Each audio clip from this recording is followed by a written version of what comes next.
Checkerberry tea. How many people have ever had checkerberry tea? Huh? Your grandmother gave it to you when you had an upset stomach? You take it in the wintertime. I take mine and I dehydrate it.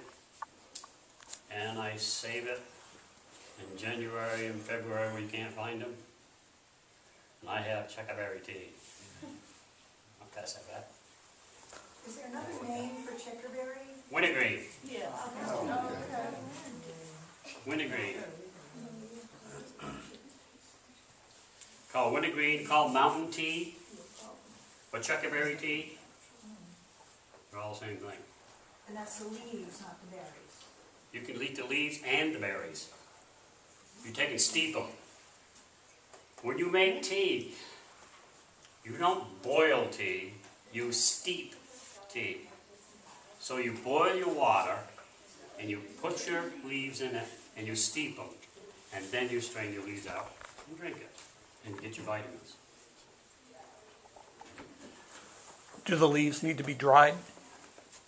Yeah, when you dehydrate them, you put them in, I put them in the dehydrator, and it dries them right, it keeps all the nutrients in But it. which is stronger, fresh or dried?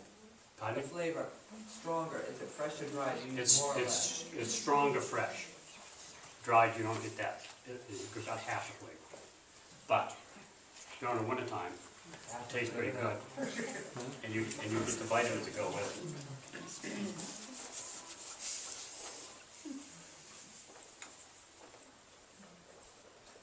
Wild ginger.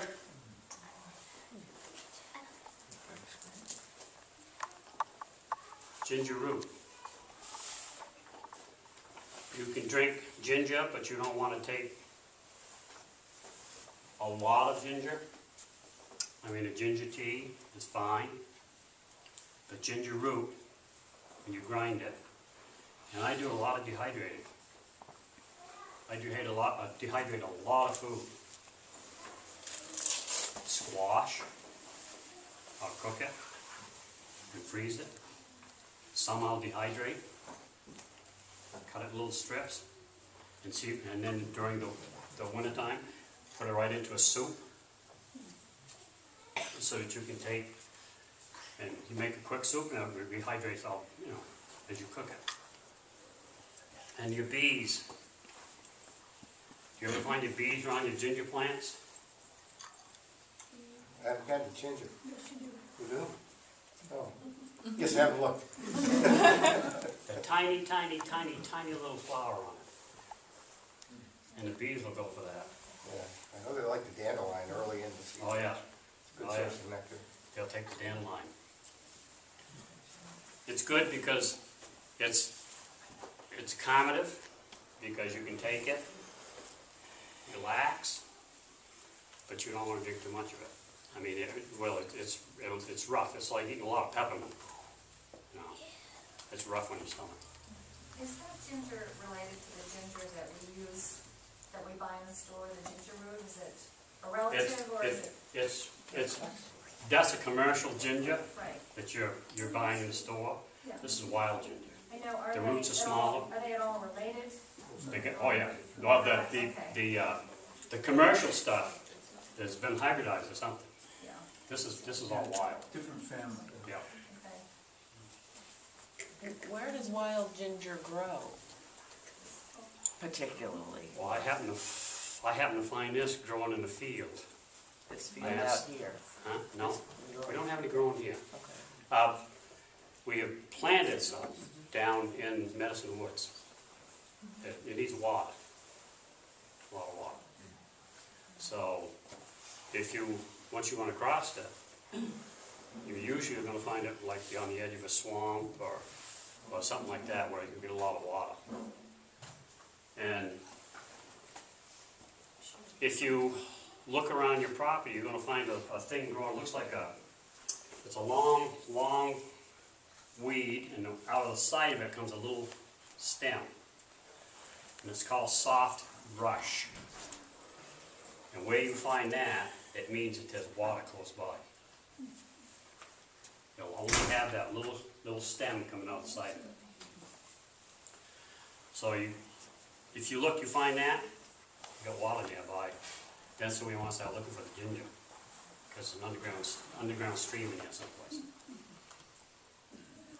When I douse, I look for that. I look for some of them things, and I'll tell you, close by there's gonna be water.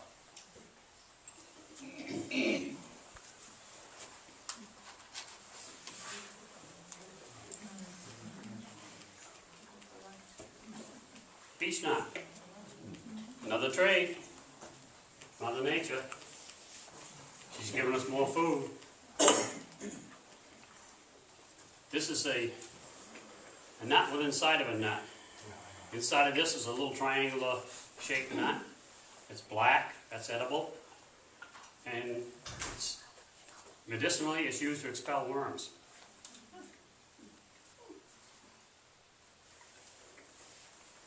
But you're gonna have to get them for the squirrels too. I was gonna say, you're fast, you got that one.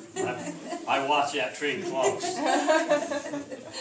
Because the squirrels and the chipmunks, boy, will haul them things way fast and they fall. When do they start to fall? They're starting to fall right now. Right now? Yep, yeah. If you can find a good beech tree, because they don't, every year they don't produce. It might produce good one year and then bad the next. But if you can find them, grab all you can, because the turkeys, the deer, and all the rest of them are going to be right there. I've been looking for them for a while. I've never found any under the beech tree. We have a lot of beech trees. Forest animals must be very diligent about them, because I've been looking for a while. I haven't found them yet. I could only find the Beech are empty hard to- ones. I and could they- never find the one that actually had something. They'll in hide it. on you. Yeah. If they land in the grass, it's going to be hard to see them. Now look, you got to really look for them. Got some of them here. Like if you go in a field or something, Got and there's a squirrels. huge beech tree, well, just walk real close, and you'll probably find a lot of them in there. Because what they do is they go down and they turn upside down, so all you get is that little stem sticking out. Beech, Mother Nature is supplying it in. She feeds her animals well. You never see a squirrel or a chipmunk or anything like that going hungry.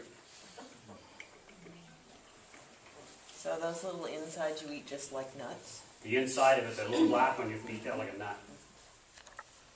And beech nut gum, I assume, is something. Originally, perhaps. Probably not today. Beech nut gum, I can't tell you about beech nut gum. I think that's probably got a chemically induced thing. But the nut itself, I'll give you the thing, you pass it right around here.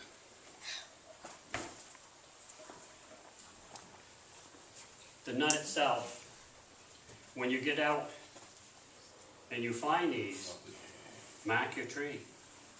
Put a little, thing there, which tree is producing this year. That tree may not produce next year. They don't have an abundance of them sometimes, because I have a tree that's right on the edge of my property. I'll go up one year and there'll be a ton of them, and the next year I go up, nothing.